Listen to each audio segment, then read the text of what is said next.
재개발, 재건축의 정비구역으로 한번 지정되면 정비구역은 분할되거나 통합되지 않는다.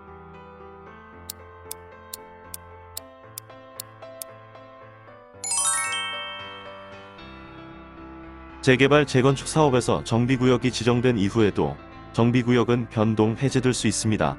도시정비법 제18조에 따라 하나의 정비구역이 둘 이상의 정비구역으로 분할될 수도 있으며 인접한 정비구역이 하나의 정비구역으로 통합될 수도 있고 인접하지 않은 정비구역끼리도 하나의 정비구역으로 결합될 수도 있습니다. 재개발, 재건축의 정비구역 해제 사유가 발생하더라도 토지 등 소유자는 해제 유예를 요청할 수 있다.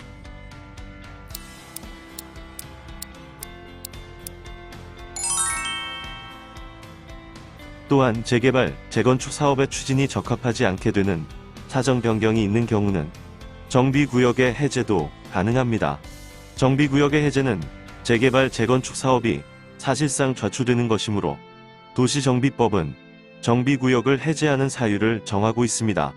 의무적으로 정비구역이 해제되는 경우는 기본계획상 정비구역 지정 예정일부터 3년까지 정비구역 지정 신청이 없거나 정비구역 지정이 안 된 경우 정비구역으로 지정된 날부터 2년까지 조합 설립 추진위원회 승인 신청이 없는 경우 정비구역으로 지정된 날부터 3년까지 조합 설립 인가 신청이 없고 추진위원회도 구성되지 않은 경우 추진위원회가 승인되었더라도 그로부터 2년까지 조합 설립 인가 신청이 없는 경우 조합 설립 인가 받은 날부터 3년까지 사업 시행 계획 인가 신청이 없는 경우입니다.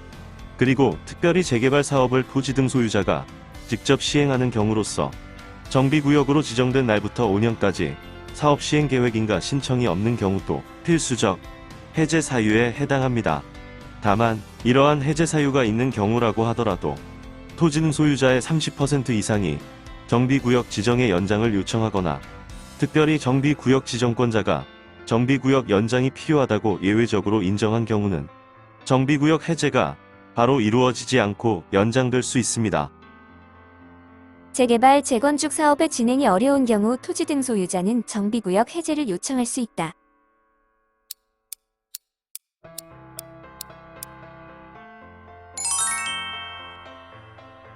필수적으로 정비구역을 해제해야 하는 사유와 달리 정비구역 지정권자가 정비구역 지정을 해제할 수 있는 권한만 발생하는 사유도 있습니다.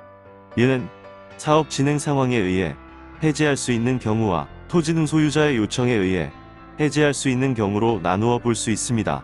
우선 사업 진행 상황에 의해 해제할 수 있는 구체적 사유는 정비사업의 시행으로 토지 등 소유자에게 과도한 부담이 생길 것으로 예상되는 경우, 추진 상황에 비추어 목적을 달성할 수 없다고 인정되는 경우, 정비구역으로 지정된 날로부터 10년 이상이 지나고 목적을 달성할 수 없다고 인정되는 경우로서 토지 등 소유자의 과반이 해제를 요청하는 경우입니다.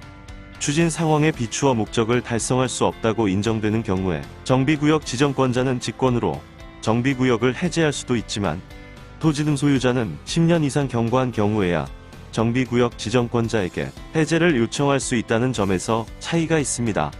토지 등 소유자의 요청에 의해 해제할 수 있는 구체적 사유는 조합 설립 추진위원회가 구성되지 않은 구역에서 토지 등 소유자의 30% 이상이 해제를 요청하는 경우, 사업 시행 계획 인가를 신청하지 않은 구역에서 토지 등 소유자의 과반이 해제를 요청하는 경우, 사업 시행 계획 인가 신청하지 않은 구역에서 조례에서 정하는 비율 이상의 사업에 동의한 토지 등 소유자가 해제를 요청하는 경우입니다.